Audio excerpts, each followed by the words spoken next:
You are listening to Better Golf Academy with me, Hanju Lee. This is episode 3. Well,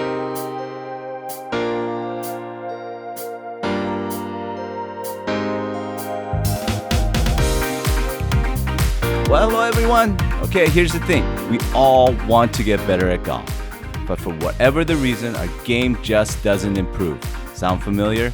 Okay, well, I'm here to share the best secrets of improving your score.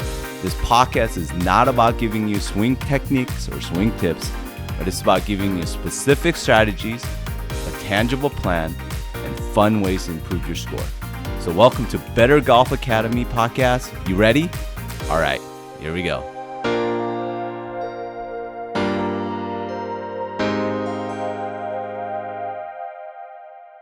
What's up, everybody? What's up?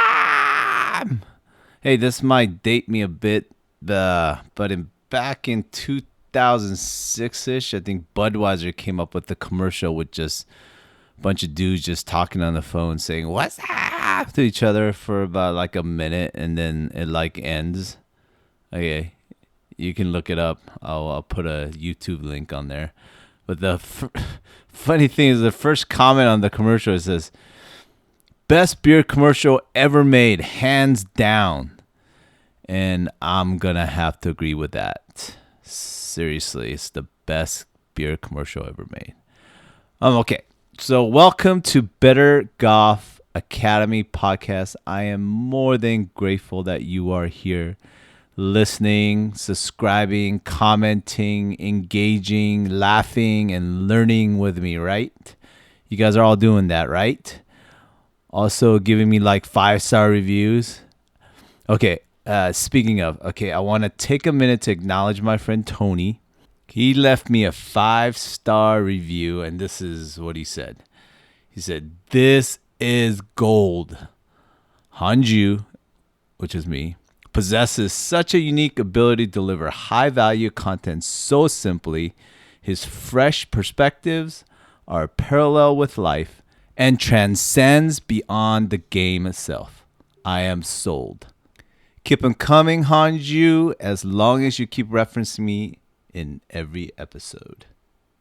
Okay, dude, thank you so much for that, Tony. And yes, I have hidden meaning behind some things I say about golf because I truly believe that there are so many that parallels and there are so many similarities with golf and life, except life isn't as complicated.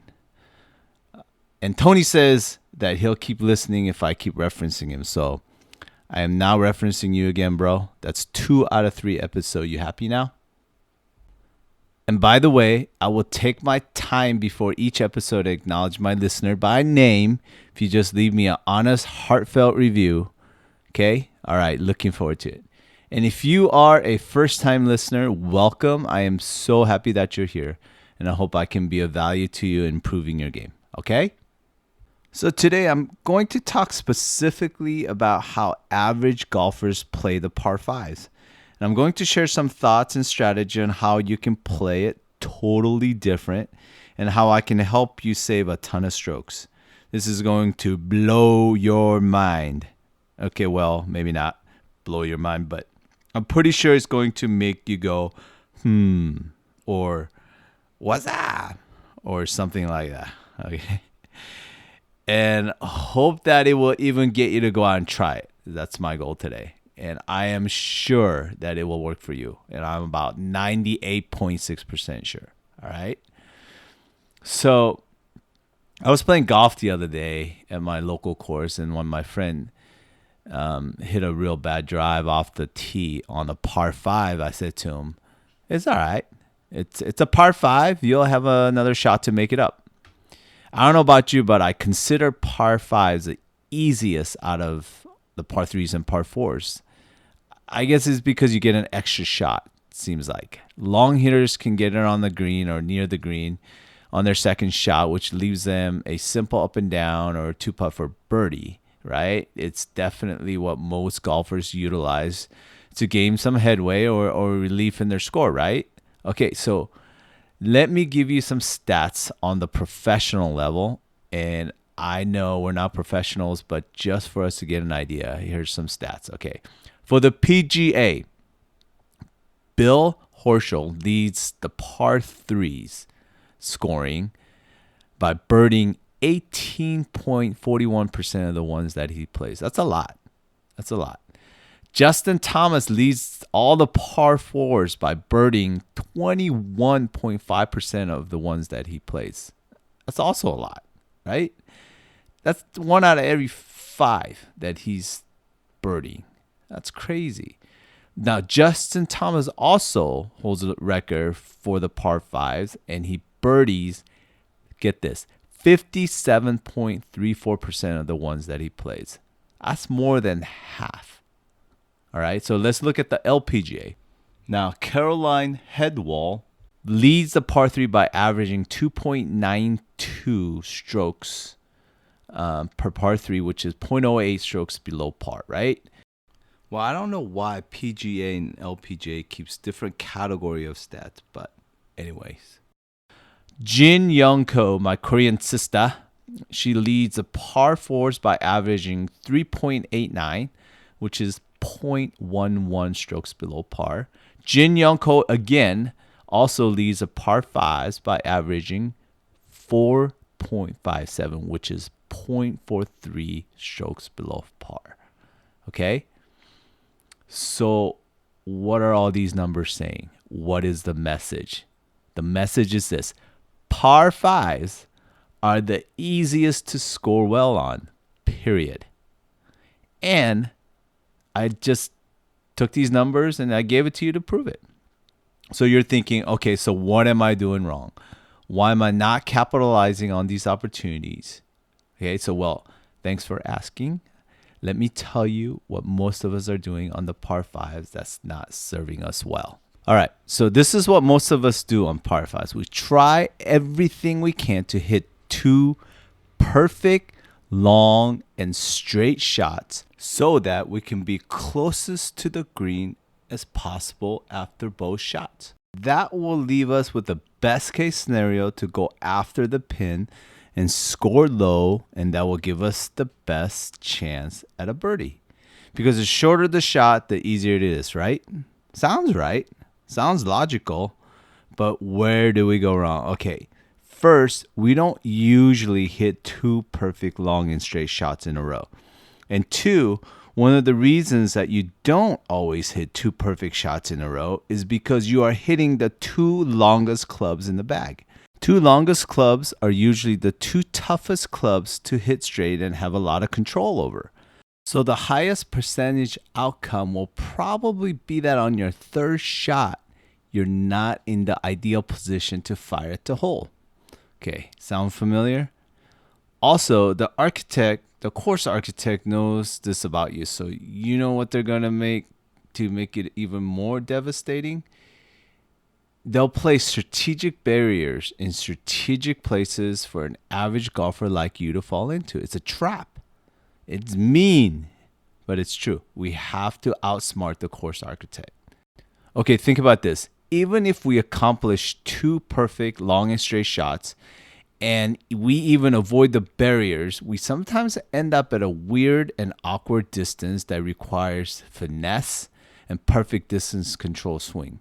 That swing requires either half or 3/4 swing inside 100 yards, which we're not quite sure how far the ball is going to go. This sometimes gets us into more trouble. We'll chunk it or we'll hit it way over. We're just not good at keeping the half or 3/4 swing consistent and firing at the pin. So let's face it, we're not hitting 300-yard drives and setting up ourselves for an eagle putt. Well, maybe some of you are, but I'm not. So I propose this entire new way of looking at par 5s to play it smarter and play strategically so it best sets you up for success. Okay? All right, this is what you need to do. Number 1, figure out your favorite distance. Okay, figuring out your favorite club that can give you the consistent distance over and over again. I say usually between 100 and 125 yards, okay? For me, I have a 100-yard club. That's my favorite distance club. It's my 52-degree wedge, a gap wedge. And when I take a normal full swing at it, it goes 100 yards. Do you have one of these clubs in your bag? Okay, so when I was in high school, I played this course called Washoe County Golf Course. It's in Reno, in Nevada, where I grew up.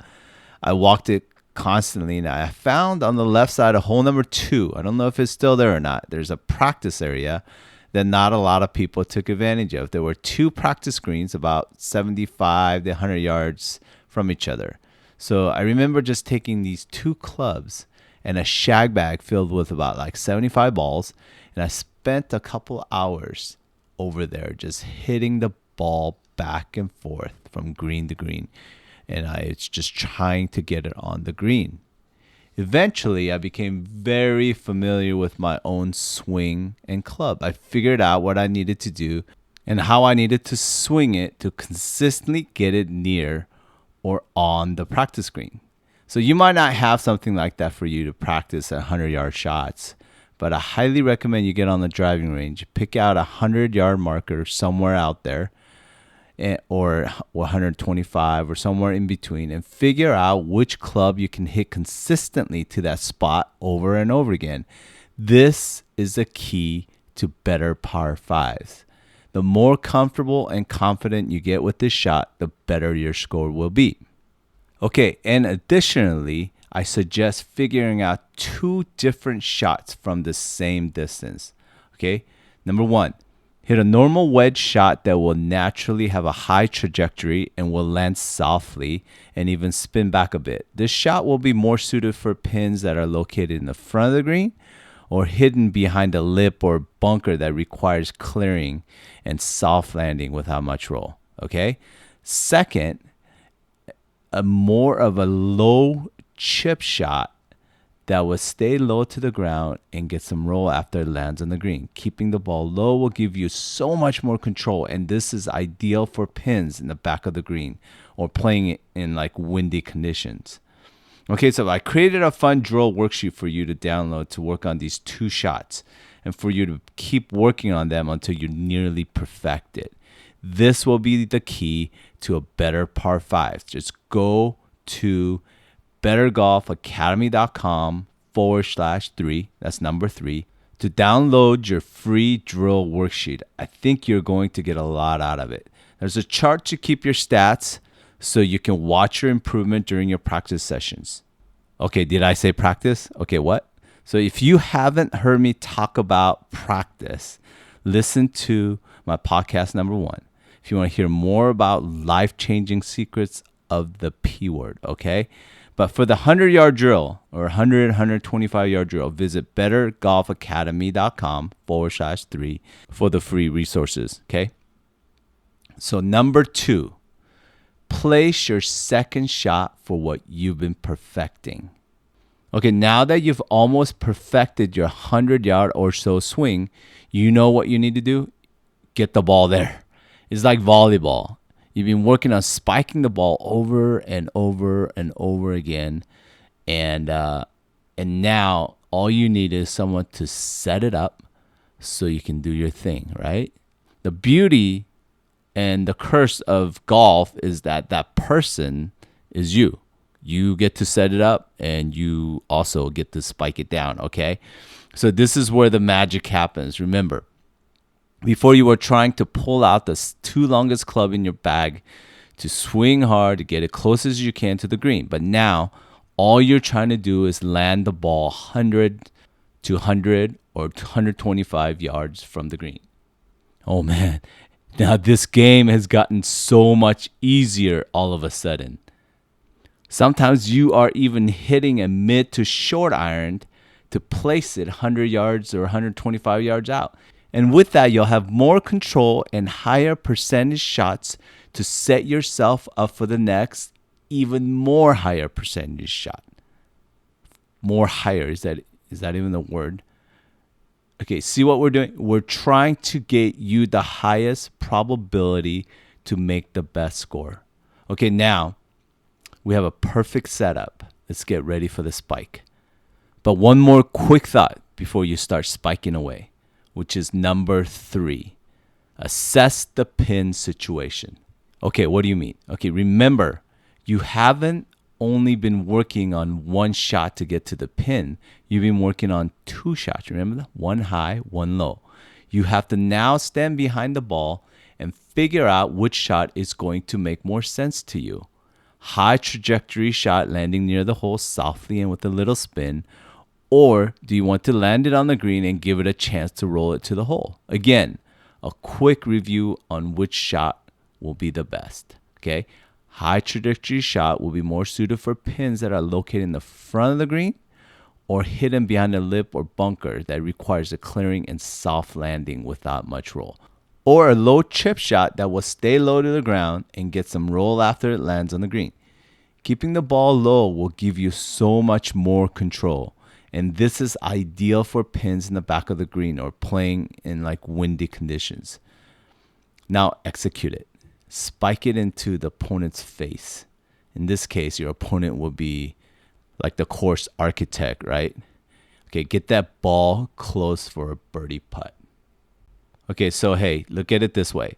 Par 5s are a gift to us. They're a gift. It's a gift that keeps giving. But we have to prepare ourselves to position it so that we can benefit from this gift as best as we are able. Again, if you are a long hitter, you should have a whole nother strategy. But for the rest of us, this will work best in our favor. Okay, so let me quickly summarize what we just talked about. Number 1, get your 100 yards figured out. Work hard, practice long hours, have fun, okay? But get this 100 yards figured out. I used to show my friends my blisters on my hand the next day after a long drill session. I was very, very proud of it. I was proud of the process. I was proud of the progress, how I felt after. I felt like I like mastered something. I felt like I could take on the world or take on all the par 5s of the world. Anyway. Number 2, place your second shot for what you've been perfecting. Set it up nice. Set it up to attack. This is about hitting the next shot so that you'll have your ideal yards left to the hole, which is 100 or 125 yards, depending on what you chose. And number 3, assess the pin situation and decide how you're going to hit it, high or low. Easier shot is low. I've watched the pros hit this shot time and time again, low and at the pin. I bet you they can even do it with their eyes closed. Okay, so execute, get it close, attack the pin. This is your moment. So I know where you're coming from. I feel you. It's something about golf that keeps tempting you to just hit the ball as far as you can every time you get a chance, especially on a par 5. I don't know why, but it's always there for me too.